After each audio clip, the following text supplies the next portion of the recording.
Hello and welcome to A Little Crafting. My name is Annie and I've just popped on to talk a bit about a few things that I've been preparing for Christmas this year.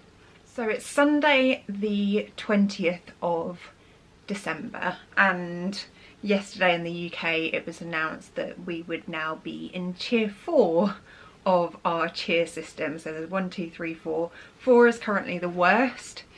So it's essentially like a normal lockdown but without the kind of overall country cover. So in Surrey here we're now in tier 4, we were in tier 3 yesterday and tier 2 the day before. So it's not going so well for Christmas plans at the moment. However, I have made a few Christmas presents for my family that I will be dropping around to their house on their doorstep. Trust me, no contact at the moment is the way that it's going. And I thought I'd show you what I've been doing. So as you will recall if you watch my podcast, I wove a few pieces of fabric about a month ago with the plans to make them into bags. And the bag pattern I was going to use is the Kandou patterns company on Etsy, and the bags are called zip pouches. So there's several sizes and I'll put a link to the exact pattern in the description box below. I had some issues with trying to sew my woven fabric initially, but I have managed to figure those out now, thankfully. So I ordered myself something called a walking foot for my sewing machine, and essentially what that does is it moves the top of the fabric along at the same speed as the bottom of the fabric when you're sewing on a sewing machine. So it's great for quilting and also for woven fabrics where you've got a thicker piece of fabric and also it moves a little bit because of the fact that it's woven rather than being a kind of flat or tightly woven fabric. That was recommended to me by a Facebook group I'm part of, which is part of Kelly Casanova's groups, and she is a weaver in Australia, I believe, who provides a lot of YouTube tutorials and things like that. And I asked for recommendations and a lot of people recommended getting one of these. My issues with the walking foot was initially that the needle of my sewing machine was hitting the back of the walking foot and therefore breaking every so often. But what I did to resolve that was I cleaned it all out, replaced the needle, took the walking foot off and reattached it properly to make sure that that was done okay, and redid my bobbin so to kind of make it a smoother pull through of the thread. So those were the things I did. I'm pleased to say that that was definitely successful. So I'm going to show you the bags and I'll talk you through exactly how I made them. So this one here, I'm hoping no one watching this will actually be receiving these. Let's see if my mum and dad watch me on YouTube, but this will be for my dad. And the woven fabric was made out of, so Durarium Natura Ulysse is the weave, and the warp is Chopel wool, Zauber wool, but it's the Starker 6 version. So that's a sport weight to match with the Ulysse. Let me move over a little bit, actually, that's a bit easier. So it's the jacket and trousers colourway, but because the Ulysse that I've been using is the colour Plume, which is a teal green, it really brings out the kind of tealy colours in there.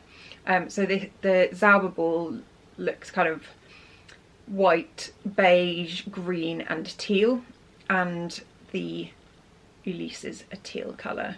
I've got a zip in the top there, which is nicely done. To be honest, my zip experience is very small, so I'm not great at putting zips in things, but I'm happy with the way that these turned out this time.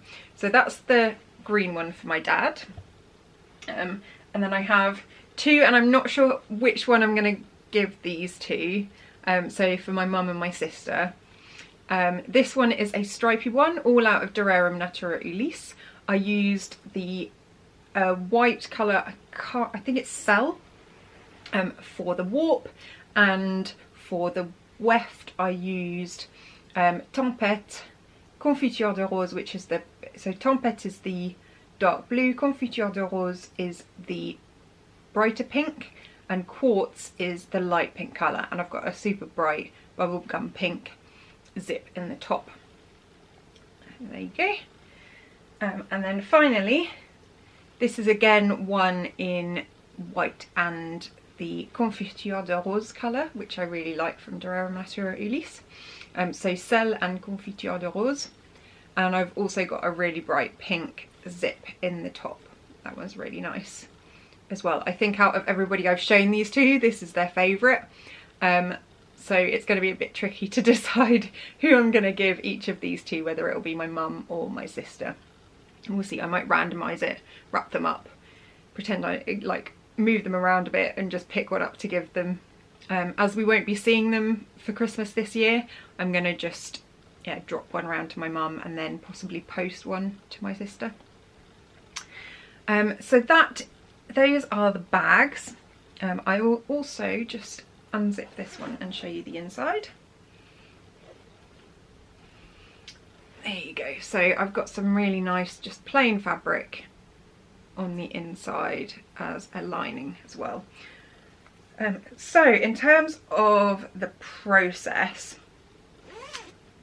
and as you might be aware, woven fabric unravels very easily if you don't secure it. So I worked out that the best way to do things was to firstly cut out the pattern pieces on the fusible interfacing that I was using. So I used a light fusible interfacing, and I will pop a link down below to where I got that. And I'll put in some pictures here as well so that you can see exactly what I was doing. So yeah, cut out the fusible interfacing, fuse that to the woven fabric, and then use that as a basis to sew a kind of stopper around. So what I did was I went around the fusible interfacing, and then I did an extra line below that to cut. So almost like you're steeking and knitting, where you have a double section. So you sew along one side and sew along the other side and then cut through the middle. And that was to prevent any of the leftover fabric from being unravelled below, so that I can use that for something else. And I'm probably going to make some bookmarks or pencil cases or things like that with the other bits that I've got left over. Then what I did was, yes, of course, sewed round all of those sections, then cut and followed the pattern for the rest of it. So as mentioned, this is the zip pouch pattern by Kandou on Etsy, I think. Yeah, it was Etsy. You might be able to get them elsewhere, but Etsy is where I bought mine, and it's kind of easy to print off, really great to follow actually. I was very impressed with the fact that it had lots of pictures of what you needed to do, rather than just being a written pattern, so it was really helpful. So yeah, obviously attach the lining, attach the zip, then did the box bottom. So these do have nice boxed bottoms. I think this one's actually better on the green one. There you go, so you can see. Yep. And then turn them back the right way round, because you have to do all the sewing inside out, and then yep, finish them off. So yeah, very happy with all of those three there. I'm hoping that the recipients will really love them, but I thought I'd just post this video because I'm going to have to give them away today rather than actually on Christmas Day. So highly recommend that anyone who's weaving and doesn't know what to do with their woven fabric tries doing some sewing, although it did take me a long time to work out exactly what I needed to do. I'm not an experienced sewer. I don't do very much sewing at all with my sewing machine. I should probably change that now, and I'm quite excited to make a few more things with woven fabric, especially to use up leftovers, because I think it's a great way of doing that. I often find myself with kind of part of a ball left, which is why I end up doing the stripy fabric, and that works really, really well. Just to talk about other things, I mentioned in another podcast as well that I was going to try adding something to be able to secure my throwback cardigan at the front. So I'll just show you that, because it does tend to kind of fall out, as you can see here. So when it's on my shoulders, it just comes out there. So what I've decided to do is actually buy some poppers that I'm going to attach. So these are, let me see, just poppers. I think they're 10mm. Oh, sorry, no, they'll be 20mm. 20mm poppers. And what I'll do is secure them inside the button band all the way down, so that I can then close that sweater so that it holds together at the front when I'm wearing it, rather than kind of just drooping down, and then I don't think you can see the really lovely colour work as well as you should be able to at the front. So I was going to do that for Christmas Day. I'll probably still do it at some point, but maybe not put myself under loads of pressure for Christmas Day, because again, we're not seeing anyone in the end. What we're going to do is cook Christmas dinner and then drop the food off at my parents' house so that they can actually have some turkey rather than nothing, or something that they've got in their fridge. So yeah, that's the plan, and therefore I'm not so fussed about wearing something really Christmassy, especially given that all of us are a bit down in the dumps this year. I don't want to stress myself out too much doing that. And also because my finger is still not better. So hand sewing is probably not the best idea to be doing, and I don't think I'd manage it with my right hand. But I will probably at least do it after Christmas, so I might be able to show you in my next podcast episode how that's gone.